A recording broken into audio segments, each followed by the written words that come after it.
All right, good morning, everybody. This is no, it's not Thursday morning. It's Friday morning's edition of the show, Ask the Master Auto Technician. And I've got Hansson Hindenburg on here. And Hansson, I want to know about all the employees you have working over there.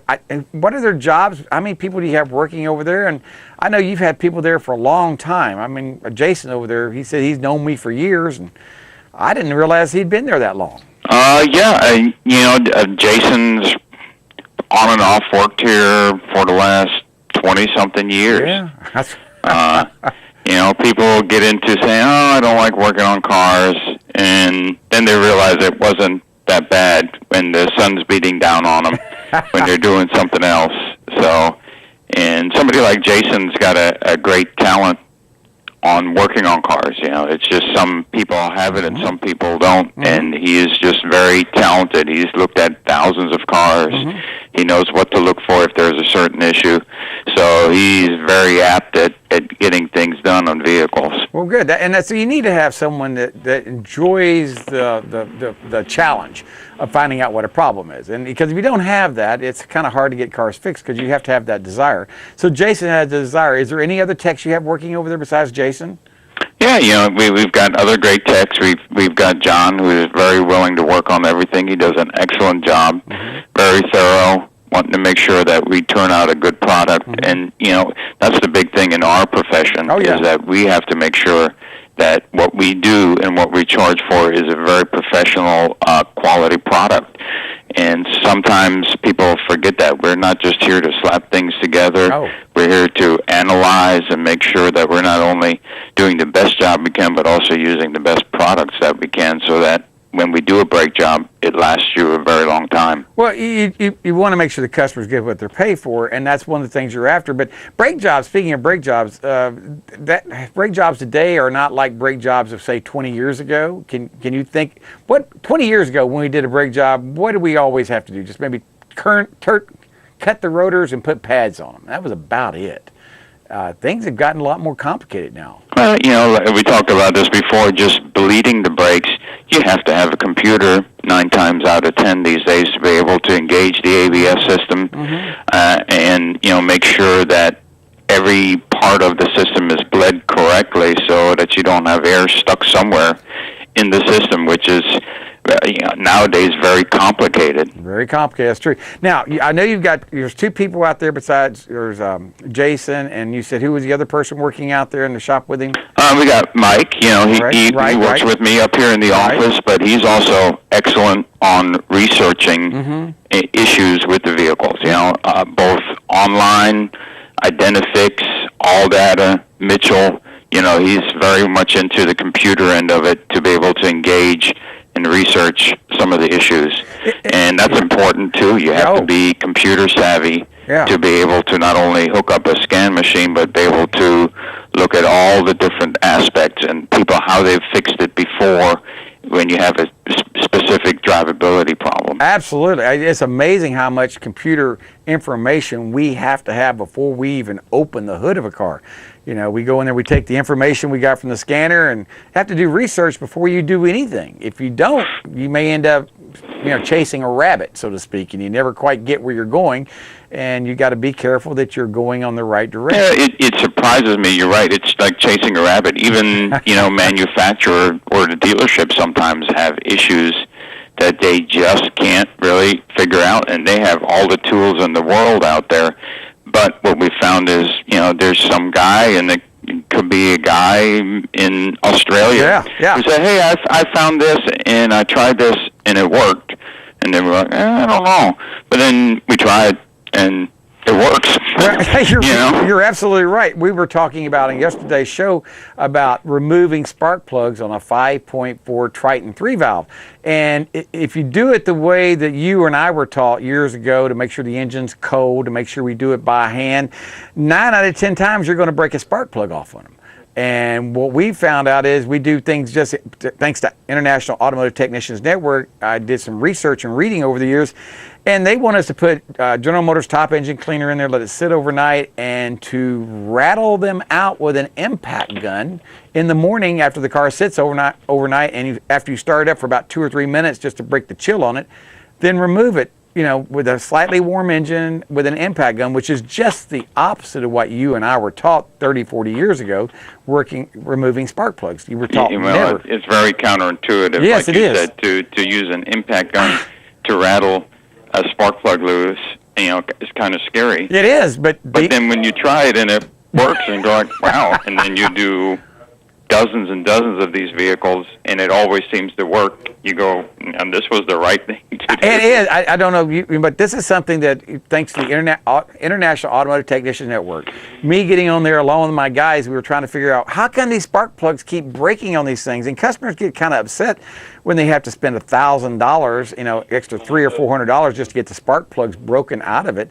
And to avoid that, we started, we did some reading, and they said take it out with an impact gun after it warms up, and you soaked it all night with General Motors top engine cleaner or intake valve cleaner. I'm going, man, that sounds just the opposite of what we were taught when I was in school, but it works. Things like that are counterintuitive, as you said, but it does work. What are some other things that you've learned on the internet that maybe you do that just seems counterintuitive? Is there any? I can't think of anything right now. I can't think of anything right off the top of my head, but we use it so much nowadays that a lot of these things just. Here's something I learned on the internet not a few years ago is when you change your oil and the oil filter's up top, always change the oil filter first. Take it loose. That's something that I had to learn. Oh God, I think I learned that about 10 years ago, but I didn't know that till I started doing some research on it. You would just think, go down there, pull the oil plug, drain the oil out, then change the oil filter. No, it's just the opposite. You got to take the oil filter loose first, and that way that quart of dirty oil will drain down the oil pan, put your new oil filter in it, then drain the oil. I had never even thought about that. We if it has a filter on top, we automatically start from the top and work our way down. I know, but you're right. It's just something I was always wondering. I said, is there a particular place how to do that? Because one of my guys, because what happened was, what got my attention was, one of my guys decided to change the oil, and I said, okay, no problem. So he changed the oil, and he changed the oil first in there, and then when he got finished, he just took the filter off and put another filter on it and filled it full of oil. Well, when he filled it full of oil, it was a quart too much, and the oil looked dirty. And what it was he had a quart of dirty oil that went down inside it. He didn't realize. He just thought when he drained the oil out, all the oil would come out of the oil filter. But it didn't happen that way. And that's just one of those things you kind of stumble on, by accident or get on the internet and find out. But customers don't like it when they check their dipstick and the oil is not clean after an oil change. That's an important thing too, is to make sure that you get the fill level right. Yeah. So speaking of oil changes, and they vary so much from engine to engine that we're always using a computer to see, how much it is, and then double check it again once we crank it and make sure that it's correct. Now, have you had the Prius? Have you had a Prius come in on a hook that wouldn't start or run because it was overfilled with oil yet? I had not crank, but all the lights came on, and where the check engine light and the warning lights came on, and it was only about half a quart over. So they're very precise. Yeah, it's very particular. They told us in school to keep it about an eighth to a quarter inch below the full mark. And I'm going, really? And they go, yeah, unless you want to be cleaning that mass airflow sensor and towing it in on a hook. I went, okay, I don't want to be doing that. But there's a lot of things have changed over the years. I mean, oil levels are very critical. Coolant levels. I mean, think about how many times you see people with black tape over their coolant level light. Yeah. That's something that we see a lot of. Well, and some of these vehicles, even when that light comes on, they don't like to run correctly. No. They can even go into a limp mode. That's true. I didn't think about that because they're very sensitive on the heat. If they get too hot, they don't like it. They get too cold, they don't like it. And they don't want them running hot because if they blow head gaskets, then we're talking about a very expensive proposition to fix. We're talking several $1,000s, not hundreds, several $1,000s on some engines out there. Well, and this summer, the one thing that I saw is, and I don't ever, if you want to work on your own car, that's great. But on the internet, I see a lot of advertisings for filling up your air conditioner. Do-it-yourself kits, things like that. And I hate to say it, there's no real way of analyzing how much Freon is in the system, unless you do, complete evac and see how much is in there and how much exactly needs to go in there. Right. Now, some of these vehicles are, ounce specific. So if you're off 1 or 2 ounces, it won't work correctly at all. And you stand a good chance of killing the compressor, because most of these suicide, I call them suicide kits. They really should be called murder kits, because you end up murdering the compressor a lot of times by the low side line. The suction line is usually about 1.5 feet away with the compressor. People hook it up, start their vehicle up, turn the bottle upside down, and it sucks in that solid liquid. And when liquid gets compressed by a compressor, something's got to give. Liquid don't give, something else gives. Normally it bends a reed valve, or a compressor gets hammered or locked up. And I'm sure you have too, probably lots of cars that people have tried to charge it and have ruined the compressor by overcharging it as little as 1 or 2 ounces. It doesn't take much. It really doesn't take much. It doesn't take much at all, because, well, let's see, what was it? Most hybrids only hold 1 pound. And your bottle holds 12 ounces you're getting in there. And if it's just not quite as cold and you're having to guess how much is going in there, that electric compressor is about a $2,000 compressor.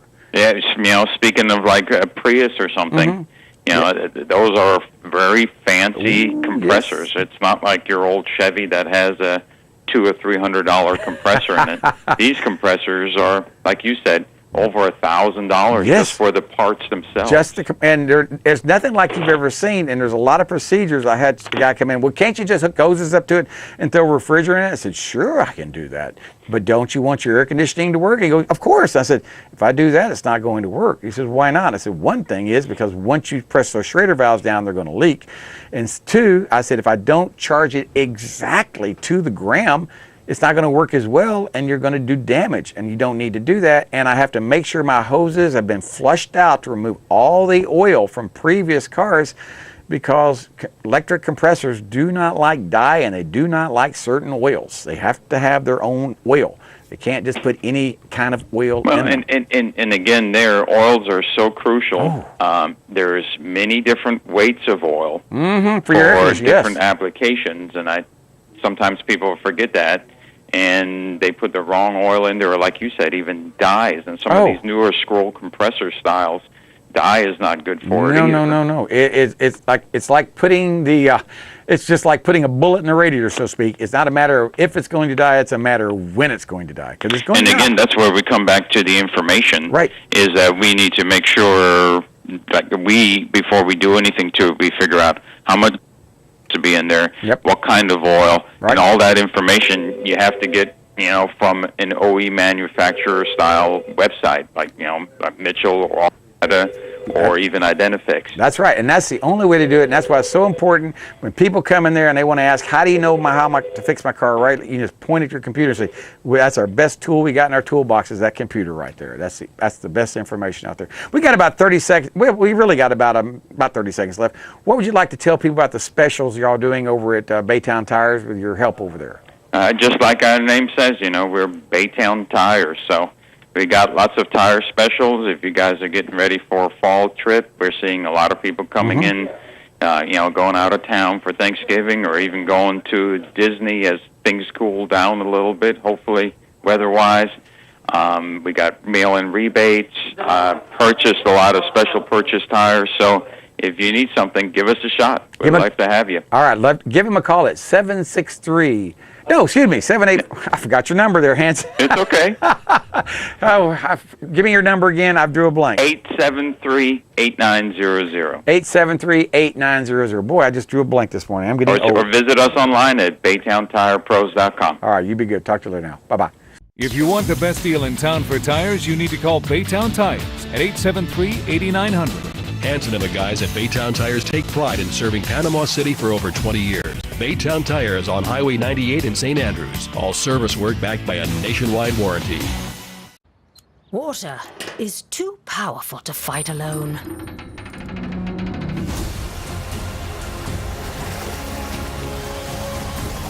Mr. Router Plumbing. Sink, shower, and toilet emergency drain services. Fall is here. Kids are in school. Holidays are around the corner. Time to visit friends and family. Give us a call, 850-763-0555 for your free AAA safety inspection. Part of what I'd like to let you know is what we do and how we work our system. Basically, we've got about 700 stocking dealers scattered around the 15 counties here in the Big Bend area of the state.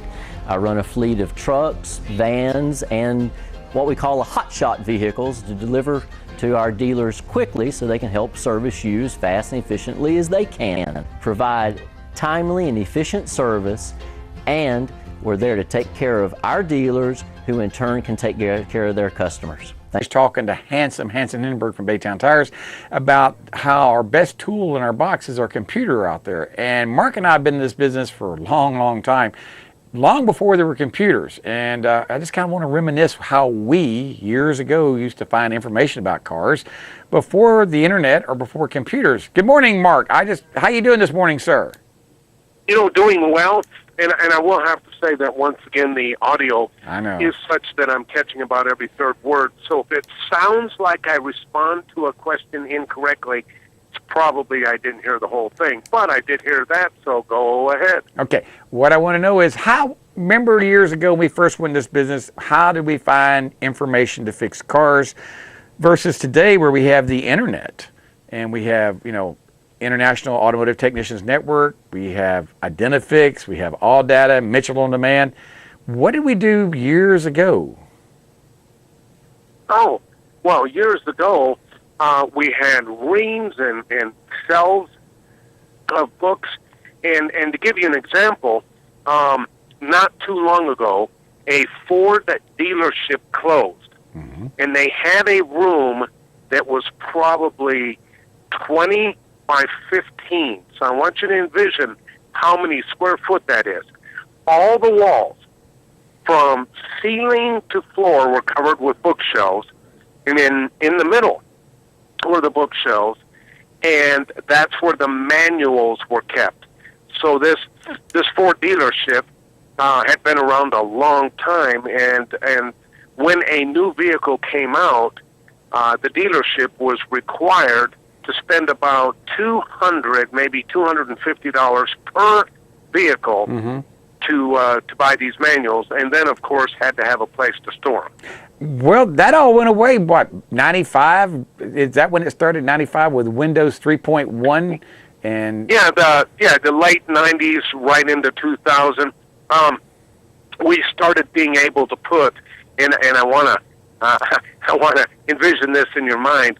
6 million pages on a DVD, two-sided. Mm-hmm. And at that time, that was revolutionary. I mean, because I had books and books and books, the whole room's full of books, and then I started to realize I didn't need them anymore. I mean, it's fantastic having that information at your fingertips now. It really is. And that changed so much. I think it made things better. But it also opened up a whole new area. You had to have technicians that were computer friendly, weren't scared of computers. And that was kind of a learning curve there, getting my technicians to use a computer. Right, and what we do, and I think you and I have talked about this, is we have, in addition to the internet, but we have 3 informational sources. I've got Mitchell on Demand, I've got Identifix, mm-hmm. Of course, you and I both have IATN, mm-hmm. and then additionally, I've got a heavy-duty informational thing. And what's great about it is I can do a search by typing in a search word, mm-hmm. and if you can imagine this, if I'm working on a vehicle and I type in a search word, we'll say hub bearing, mm-hmm. I can go to the 80 places right away in this huge, probably 2,000-page document for that vehicle, and it will show me the 80 places that is, including probably the area that I need to be. So much faster than the good old days of having the book. And then the other thing you have to remember is if another technician is working on a similar vehicle, then that means he probably has the manual at his toolbox. Mm-hmm. Yep. Well, now you need it, and it's very difficult, obviously, for both of you to simultaneously share that information. The final thing that used to happen is, again, these huge rooms of manuals and documents and technical service bulletins. What would happen is that the mechanic would be done, and he would just go in there and throw it on the center table. Yes. Well, now you're looking for a book. It's either not back where it needs to be, or it's put in the wrong spot. And normally that was pretty common. You couldn't find the book because it was just put in the wrong spot. But one of the things that made things, in my opinion, so much nicer is to be able to have that information at your fingertips. Give an example. There's some cars we get that I've never worked on before. You know, maybe I might get a Volvo or a older model Volvo or a newer model Volvo or BMW. There's something called YouTube out there. Now, that has revolutionized, in my opinion, being able to fix a car or understand how something works if you've never worked on it. Watch a 10 or 15-minute video, and when you get finished with it, go, man, that don't look that hard. I think I can do that. So what is your viewpoint about, now you got to be careful on YouTube. Some of those things aren't exactly 100%, but there is a lot of good information on YouTube out there for the do-it-yourselfer. I don't know if you can hear me there or not, but I know you can probably hear me out there. Are you still there, Mark? Yeah. Okay. Again, only catching I know bits and pieces. Yes. So I was trying to see where you were going with the information there. But YouTube, what do you think about YouTube out there for getting information that was hard to find years ago? I think that YouTube can, not is. I think it can be an additional source. The thing that you have to know. It's kind of like the Kenny Rogers song. Yeah. You got to know when to hold them. You got to know when to fold them. Yep. Well, in this case, you got to know when it's fake news. And again, I might look on YouTube when I'm getting ready to remove something or locate something. I might look on there and say, gee, where is the turn signal flasher on this particular vehicle? And you'll get some hack in there that will cut everything away to get to the turn signal flasher. But the point is then I know where it is. Yes. I'm not necessarily going to use his methods to get to it. But yeah, I've seen bolt cutters be used. I've seen sawzalls. But then again, I have also seen the repair done correctly. And when you look at YouTube, if you can realize that a high percentage of what you see there might not be done right. Correct. That is correct. The biggest thing I use it for is like changing headlights. Some of these cars are a real pain to change headlights. You got to remove the bumper cover. I had a car come in, and the book gave like 2 hours to change a headlight on it. And I went, holy moly, it can't be that tough. And the guy said, yeah, it's got that tough. Went to my book, yeah, it's that tough. My computer. Then I said, let me see how they do it on YouTube. Went to YouTube, and there's a couple of them over there that said, change headlight bulbs in 15 minutes. And he were right. They showed a couple of tricks. It's a couple of hidden bolts that we were able to do what we needed to do. Instead of taking a couple of hours, we were able to do it in about 30 minutes, which was pretty impressive. And that's what was my first impression, that there's more than one way to fix a car. Sometimes you have to think outside the box and see how other people have done it. Because some of these headlights, Mark, I'm sure you've seen them, are a real pain just to get the light bulbs out. They really are.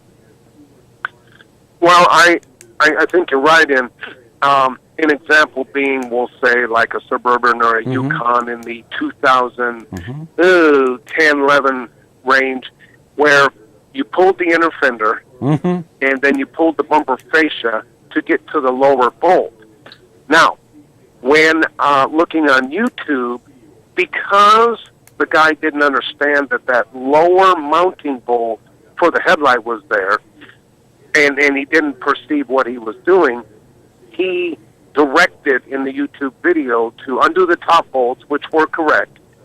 And he said, now there's this part down at the bottom that I always have trouble with, and you really got to pull hard. Ooh. And he didn't realize, or he did, but he didn't realize that by pulling hard rather than taking it apart correctly, he was damaging a $476 headlight assembly because he wasn't doing it right. And that's what I meant when a customer comes in and they say, I watched this YouTube video, it should take you 5 minutes, I need you to put this headline in. And I thank them very much, and I tell them, The only way I can do that is if somebody else has already watched the video and broken your headlight. That's right.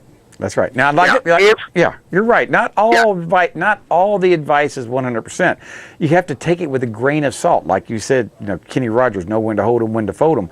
But there is a lot of information out there. I mean, 10, 20 years ago, we had nothing like this. At least I don't think we did. Did we have? Well, and we were fortunate 10 or 20 years ago. What we had was we had our own following of like people, and what we could do, and you and I could do it, we could call, and we might call Bill over at such and such repair and say, Bill, I know you work on a bunch of these. Hey, I'll tell you what, can you give me a few pointers on doing this timing belt? Right. And, and that's when he says, look, if you want to save some time, just go ahead and pull the alternator. The procedure doesn't tell you to do it. Just take the alternator out of the way, and I'm telling you, it'll save you 3 hours. And that's exactly what we did years ago. Matter of fact, that's how you and I met years ago on the internet. I had a problem. That was before, I think that was about when the internet was coming out, pretty popular back in 98, 99, somewhere in that area? That's correct. Well, we have to remember when one of the humorous guys claims to have invented the internet. Oh, yeah. And anyway, yes, the internet actually sending messages and such has been around probably 40 or 50 years. Yeah. It just wasn't developed until probably the late 90s. Well, that's when we met, and I had a problem on a car, and I said, man, I cannot get this car to straighten out. I have no idea what's doing it. I've changed all these parts that's supposed to fix it. And then you said, well, did you do a voltage drop test on the negative lead? And you went right over my head when you said that. I said, voltage drop test on the negative lead? What are you talking about? And I think then you said, well, it could be it's having a problem on the negative lead going to the battery. It has a voltage drop. And sure enough, that's what the problem was. And I got it from you before I ever met you on the internet to solve a problem that was plaguing me for weeks. Could not figure out what it was. And that is what really educated me about voltage drops, the importance of voltage drops and having the correct voltage and how to test voltage drops. Because even to this day, a lot of people do not know how to check for voltage drops. Do you still see that? Right.